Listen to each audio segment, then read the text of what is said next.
L'OM de cette saison est accusé d'être surcoté par le procureur Roten. Mais t'es sûr qu'il a fait 13 ans quand même? Oui, bon, ça va. Étonnant que tu sois procureur dans ce procès d'ailleurs. Alors, qui va défendre l'OM? Figurez-vous que c'est Maître Dugarry qui va défendre l'OM. Une épée du barreau. Ouais, c'est ça. C'est le juge. Un bon barreau, moi je vous le dis. Il a un bon Le juge très objectif sera le juge Dimeco. Bonsoir, monsieur Très le juge. objectif là. Vous êtes sûr de vouloir le faire Oui, bien ce sûr. procès? C'est un procès à charge, mais on va le faire. Écoute. Allons-y, monsieur Roten. À votre avis, cette OM de cette saison donc, est surcotée. On a eu la révélation hier. En fait, le terme surcoté, il peut être, on peut l'interpréter de différentes manières. Moi, je parle de surcoté sur ces matchs-là. Sur le fait de concurrencer le Paris Saint-Germain, parce que on a entendu des très bonnes choses à juste titre, et j'en ai fait partie de cet OM avec ce nouveau cycle, avec des joueurs internationaux, avec un club qui s'est, du moins Pablo Longoria, qui s'est entouré des gens du football, et ça fait du bien, parce que là ça respire du foot, et ça moi je reviendrai pas sur mes propos que j'ai tenus au mois d'août, au mois de septembre, mais même encore là, si on peut aller par là, moi je suis content de voir un Olympique de Marseille qui enfin peut avoir des ambitions avec cet effectif-là. D'accord, et c'est pas vendre du rêve aux gens. Après, ça s'enflamme très vite, on le sait très bien. Hein, Eric et Dugas en ont fait partie de cet Olympique de Marseille. Donc, quand tu as des bons résultats, tout de suite, on te met l'OM là-haut. Et c'est pour ça que je dis le terme surcoté, c'est que il faut arrêter de penser que en très peu de temps, en 3 mois, par exemple, de Zerbi avec ce nouveau groupe, que ça y est, l'OM s'est rapproché du Paris Saint-Germain. Qu'est-ce que j'ai pas entendu? Le PSG est plus haut niveau, le PSG, une équipe qui est descendue d'un cran. Non, en Ligue 1, le PSG est toujours aussi dominant, et c'est pour ça que moi j'ai assumé, je me suis mouillé. Alors peut-être que si le PSG avait pas été à la hauteur, j'aurais pris la foudre, mais vendredi, jeudi, je tenais ce discours-là. Je pense que le PSG, il y a encore 1-2 classes d'écart. Alors je pensais pas autant sur le match d'hier, et c'est pour ça que je me dis qu'on a peut-être vu un peu trop beau cet Olympique de Marseille. Oui, on les a vus trop beaux sur le rythme qui s'élève sur les gros matchs. Tu vois, les difficultés qu'ils ont par moment sur des matchs à domicile contre des petites équipes, bah, ça s'est encore vu hier d'autant plus, tu vois, parce qu'en termes d'intensité, de rythme, de pressing, ils étaient complètement dépassés, mais c'est surtout techniquement qu'ils étaient dépassés.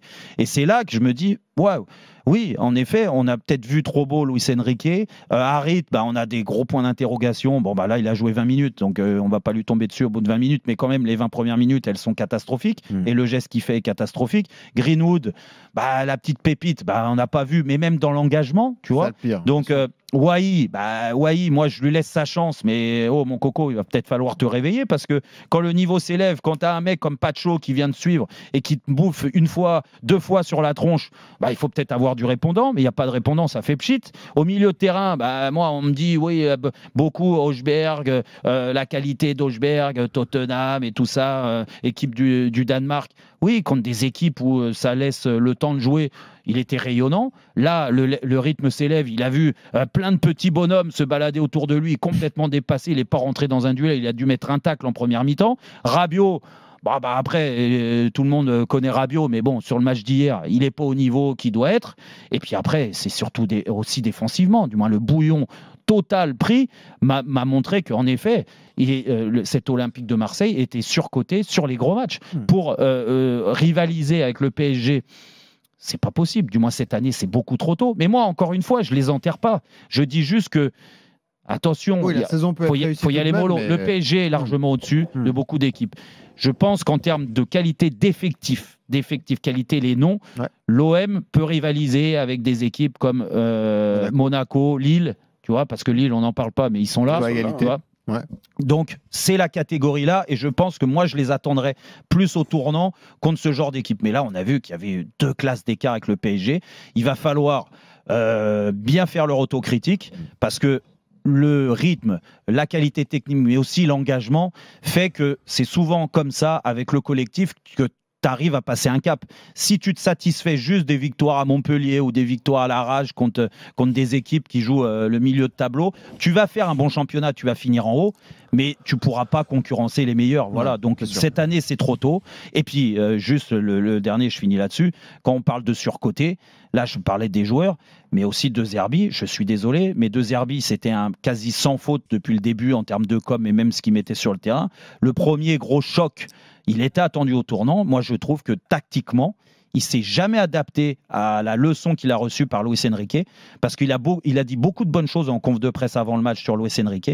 Et ben, ça s'est confirmé sur le terrain. Luis Enrique a réussi son match, il a réussi son coup, parce qu'il a fait des coups, et De Zerbi a manqué son coup d'entrée et s'est jamais adapté. Et ça, c'est quand même un gros point d'interrogation que j'ai pour la suite de la saison de l'Olympique de Marseille. Parole à la défense, maître Dugarry. Oui, alors surcoté, moi je le pense pas. Je pense qu'on a voulu faire monter la sauce en espérant que ce classico serait enfin un classico et qu'il y aurait enfin une rivalité en Ligue 1. On s'est aperçu que c'était pas le cas. Après, mettre l'OM à la table du Paris Saint-Germain, c'était peut-être plus un rêve qu'une réalité. Quand tu as en face de toi une équipe du Paris Saint-Germain qui a 800 ou 900 millions d'euros de budget, ça fait 2 ans que cette équipe, elle vit ensemble avec le même entraîneur face à une équipe comme Marseille, que l'on a vu certainement très beau, alors qu'elle a que 3 mois de vécu, cette équipe. Pour l'instant, on a vu toutes les limites de cette jeune équipe aussi. Donc voilà, après, surcoté, pour l'instant, non. Même si j'y viendrai peut-être d'ici quelques semaines. Mais pour l'instant, non. Je crois encore, on n'est pas... Voilà, on m'a présenté un entraîneur demandé par toute l'Europe. Il s'est retrouvé à l'OM. J'espère que ça va pas être la contre-vérité ou le contre-exemple. C'est-à-dire qu'il a atterri à l'OM parce qu'il est pas si bon que ça. J'ose espérer que c'est vraiment un entraîneur demandé par toute l'Europe. J'ose vraiment espérer... Pardon, excusez-moi.